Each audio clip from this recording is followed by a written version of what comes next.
तो कैसे हो आप सब लोग। आई होप कि आप सभी बहुत ही अच्छे होंगे। तो आज की वीडियो में हम लोग बात करेंगे यहाँ पे अपने एचईपी के मोस्ट इंपॉर्टेंट क्वेश्चंस के बारे में, ठीक है।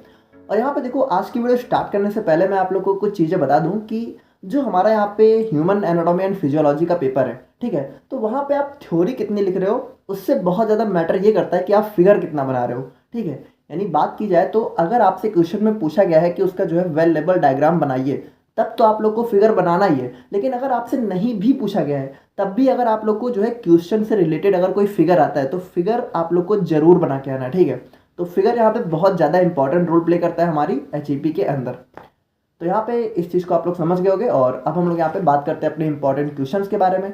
अब देखो, आप लोग कोशिश करना ना कि ये वीडियो आप लोग जो है पूरी देखो, क्योंकि यहाँ पे हम लोग जो है एक एक क्वेश्चन के बारे में थोड़ा सा डिस्कस करेंगे कि कैसे यहाँ पे क्या पूछा जाता है। तो यहाँ पे हमारा पहला क्वेश्चन बनता है हमारे सेल के ऊपर, और ये बहुत ही ज़्यादा इंपॉर्टेंट है। लगभग हर साल ही क्वेश्चन देखने को मिलता है, ठीक है। तो यहाँ पे आपसे जो है सेल और उसके जो है डिफरेंट पार्ट्स, यानी उसके जो ऑर्गेनल्स वगैरह होते हैं, माइटोकॉन्ड्रिया हो गया, ठीक है। तो इन सारी चीज़ों के बारे में आपसे जो है डिटेल में लॉन्ग में पूछा जाता है, या फिर आप लोगों से जो है शॉर्ट नोट भी पूछ सकते हैं, ठीक है। अलग अलग ऑर्गेनल्स के बारे में भी यहाँ पे जो है क्वेश्चन पूछ लिया जाता है 2-2 नंबर में।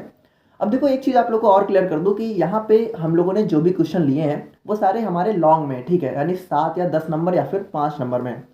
तो जो हमारे यहाँ पे 2 नंबर वाले क्वेश्चन हैं तो उनकी वीडियो यहाँ पे अलग से लॉन्च होगी, तो उसको आप लोग यहाँ पे देख लेना।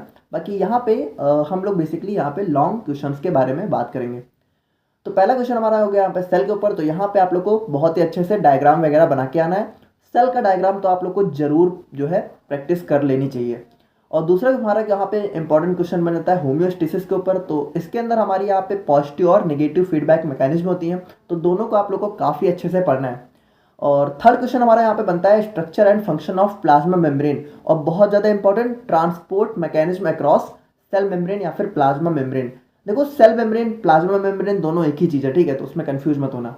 तो यहाँ पे देखो, जो इसके अंदर ट्रांसपोर्ट मैकेनिज्म होता है हमारा एक्टिव एंड पैसिव ट्रांसपोर्ट, तो ये काफ़ी ज़्यादा इंपॉर्टेंट है, कई बार यहाँ पे एग्जाम में देखने को मिला है।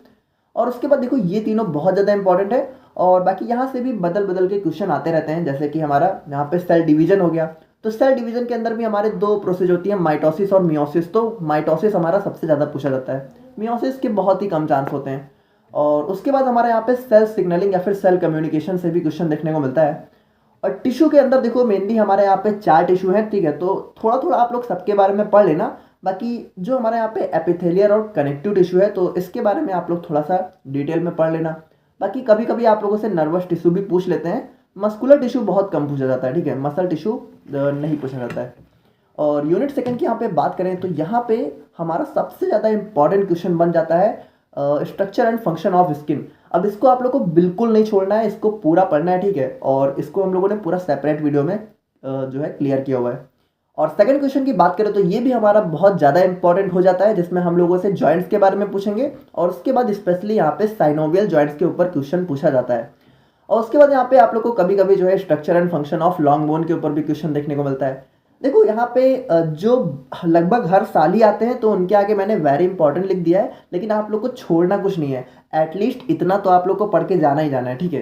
बाकी अगर आप लोग कर सकते हो तो पूरा सिलेबस ही पढ़ना, ठीक है, क्योंकि देखो ऐसा है ना कि लगभग हर टॉपिक से क्वेश्चन आता रहता है, ठीक है। बस ये सारे ना थोड़े ज़्यादा आते हैं, बस वही बातें हैं।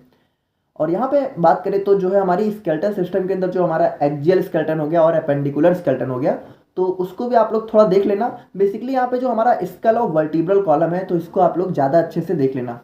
और यहाँ पे ये भी हमारा बहुत ज़्यादा इंपॉर्टेंट क्वेश्चन बन जाता है फिजियोलॉजी ऑफ मसल कॉन्ट्रैक्शन, ठीक है। तो यहाँ पे या तो आपसे फिजियोलॉजी ऑफ मसल कॉन्ट्रैक्शन पूछेंगे या तो न्यूरोमस्कुलर जंक्शन, तो दोनों आप लोग पढ़ लेना। दोनों में से किसी एक के बारे में आप लोगों से पूछा जाएगा, ठीक है।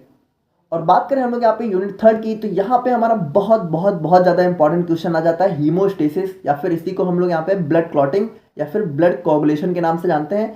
तो 10 मार्क्स में ये क्वेश्चन हमारा बहुत ज़्यादा इंपॉर्टेंट है, स्पेशली यहाँ पे AKTU यूनिवर्सिटी के लिए बहुत ज़्यादा इंपॉर्टेंट क्वेश्चन है ये, ठीक है। और यहाँ पे हमारा जो सेकंड क्वेश्चन है, describe composition and function of blood. तो देखो, यहाँ पे जो हमारा पहला क्वेश्चन है ये हमारा AKTU के लिए बहुत ज़्यादा इंपॉर्टेंट है, और जो सेकंड है ये हमारा RGPV के लिए बहुत ज़्यादा इंपॉर्टेंट है, ठीक है। यानी composition and function of blood हमारा जो है, आप लोग को ये दोनों चीज़ें जो है बहुत अच्छे से पढ़नी है। बाकी दोनों यूनिवर्सिटी वालों को दोनों क्वेश्चन पढ़ने हैं, दोनों ही क्वेश्चन आते रहते हैं। और उसके बाद हमारा जहाँ पे देखो जो ब्लड ग्रुप सिस्टम है, तो उसमें हमारे 2 सिस्टम होते हैं, ABO और RS। तो ABO वाला आप लोग को बहुत अच्छे से पढ़ के जाना है। और उसके बाद यहाँ पे हमारा जो लिम्फेटिक सिस्टम है तो उसको भी आप लोग को अच्छे से पढ़ना है। उसके अंदर भी हमारा यहाँ पे जो लिम्फ नोड है तो लिम्फ नोड आप लोग को बहुत अच्छे से पढ़ना है। उसके अंदर जो भी स्ट्रक्चर है, फंक्शन है, तो उन सारी चीज़ों को आप लोग को काफ़ी अच्छे से पढ़ के जाना है। और उसके बाद हमारी जो यहाँ पे हमारी रेड ब्लड सेल की फॉर्मेशन होती है इरिथ्रोपोइसिस, तो उसको भी आप लोग को यहाँ पे पढ़ के जाना है। और एनीमिया भी आप लोग यहाँ पे देख लेना, इन सबसे जो है लगातार क्वेश्चन आते रहते हैं, ठीक है। और यूनिट 4 की बात करें तो यहाँ पे देखो, यहाँ पे जो हमारा नर्वस सिस्टम है तो उससे हमारा एक सबसे इंपॉर्टेंट क्वेश्चन बनता है यहाँ पे सिंपैथेटिक और पैरासिम्पैथेटिक नर्वस सिस्टम के ऊपर, ठीक है। तो यहाँ पे इसके नर्वस सिस्टम के अंदर आप लोग इस चीज़ को देख लेना। और यहाँ पे कभी कभी आप लोगों से क्रेनियल और स्पाइनल नर्व्स के ऊपर भी क्वेश्चन पूछ सकते हैं, बट फर्स्ट वाला हमारा बहुत ज़्यादा इंपॉर्टेंट है। और यहाँ पे देखो सेकंड वाला भी बहुत बहुत बहुत ज़्यादा इंपॉर्टेंट है। यहाँ पे देखो या तो आप लोगों से आई और या तो आप लोगों से ईयर, इन दोनों में से एक में आप लोगों को क्वेश्चन जरूर देखने को मिलेगा। ज़्यादा चांसेस हमारे आई के होते हैं, बट यहाँ पे कभी कभी ईयर के बारे में भी पूछ लिया जाता है। बाकी यहाँ पे देखो जो हमारा टंग है, ठीक है, तो उन सब के बारे में बहुत कम ही पूछा जाता है। आई और ईयर आप लोग को बहुत अच्छे से पढ़ लेना, ठीक है। Anatomy and physiology of I with diagram तो बहुत अच्छे से पढ़ना है। और उसके बाद हमारी डिस्क्राइब फिजियोलॉजी ऑफ हियरिंग। देखो फिजियोलॉजी ऑफ हियरिंग क्या है, हमारा ईयर ही है, ठीक है, तो कंफ्यूज मत होना, इसमें आप लोग को पूरा ईयर का लिख के आना है, यानी हमारे कानों के बारे में, ठीक है। और उसके बाद ये तो मैंने आप लोग को बता ही दिया। और बात करें हम लोग यहाँ पे यूनिट 5 की, तो यूनिट 5 से हमारा जो है एक सबसे इंपॉर्टेंट क्वेश्चन बन जाता है anatomy and physiology of heart with a well level diagram. देखो यहाँ पे कुछ क्वेश्चन ऐसे हैं ना कि वो फिक्स हैं, वो आप लोग को देखने को मिलेंगे। अब जैसे यूनिट 5 में जो हमारा पहला क्वेश्चन है तो ये लगभग 99% चांस है कि आप लोग को देखने को मिलेगा, तो इसको आप लोग को पूरा पढ़ना है। और उसके बाद हमारी कार्डियक साइकिल भी जो है आप लोग को देखने को मिल जाएगी, ठीक है। तो कभी कभी इसको कंबाइन करके ही पूछ लेते हैं, लेकिन आप लोग को पूरा पढ़ना है।